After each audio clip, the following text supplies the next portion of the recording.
Bonjour, aujourd'hui une vidéo sur les intervalles de R. Et plus précisément, comment représenter une inégalité graphiquement sur une droite graduée et l'exprimer sous forme d'intervalle.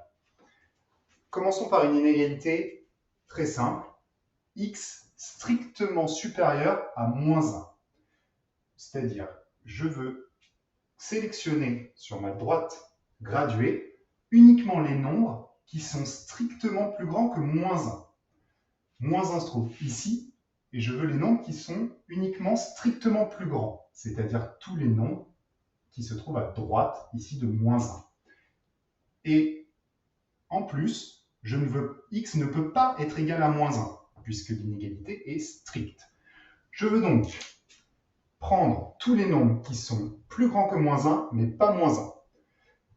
Je vais me munir d'un stylo de couleur, et je vais donc hachurer cette partie, ou colorier, tous les nombres qui sont plus grands que moins 1. Et effectivement, 3, si x vaut 3, mon inégalité est vraie, 3 est plus grand que moins 1. Si x vaut 17, c'est encore vrai, 17 est plus grand que moins 1. Alors, pour indiquer que le moins 1 ne fonctionne pas, je ne veux pas prendre le moins 1 du côté de mes nombres solutions, je vais mettre un crochet ici et je vais exclure le moins 1 du côté des nombres qui ne m'intéressent pas. Je vais donc prendre le crochet et l'ouvrir pour indiquer que le moins 1 se trouve parmi les nombres qui ne m'intéressent pas, qui ne vérifient pas cette inégalité. Voilà comment représenter graphiquement cette inégalité sur une droite graduée. Une fois que j'ai fait ça, je peux maintenant l'écrire sous forme d'intervalle. Je vais dire que tous les nombres qui vérifient cette inégalité, tous les x qui sont strictement plus grands que moins 1, ce sont les x qui appartiennent à, et je vais écrire un intervalle, un ensemble de nombres, tous les nombres de moins 1 jusqu'à aussi grand que possible. Et pour indiquer qu'il n'y a pas de limite de ce côté-là, du côté positif, je vais avoir recours à un symbole à l'infini. Donc x appartient à un ensemble qui va de moins 1 jusqu'à, je vais indiquer avec un point-virgule, plus l'infini, des nombres aussi grands que je veux.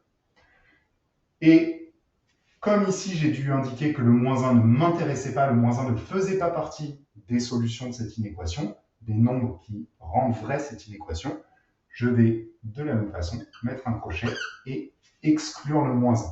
Le moins 1, x ne peut pas être moins 1. Le moins 1 ne fait pas partie de cet ensemble. X ne peut pas être égal à moins 1.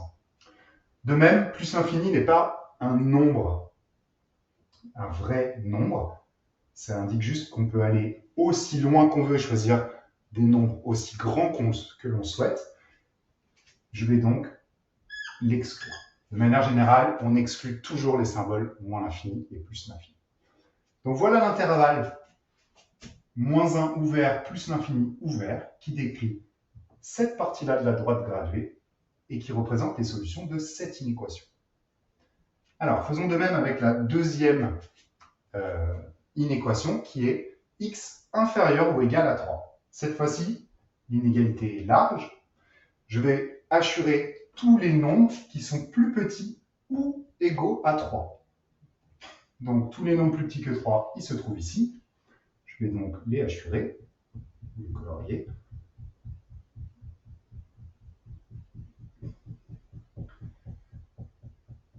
Je vais m'arrêter à 3. Par contre, ici, x peut être égal à 3. Je vais donc choisir judicieusement mon crochet et indiquer que 3 est du côté des solutions, fait partie des solutions.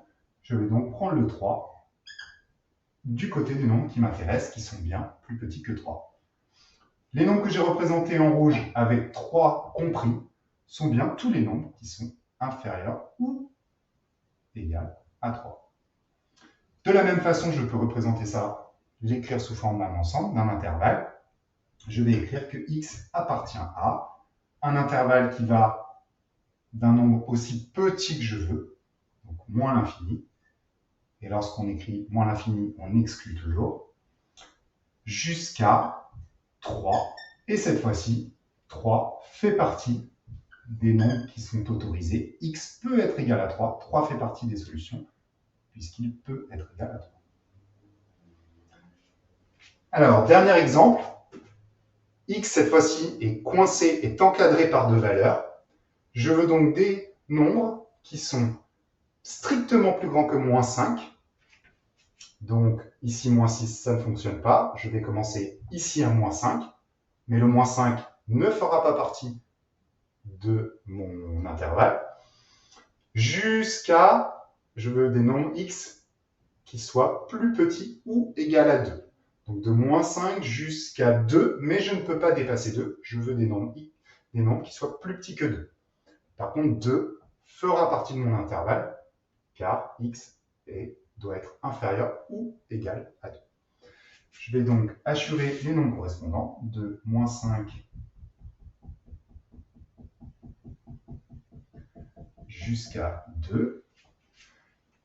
X doit donc appartenir à cette partie de la droite graduée, doit être un nombre qui se situe ici.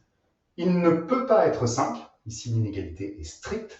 Je vais donc exclure le 5 avec les nombres qui ne m'intéressent pas.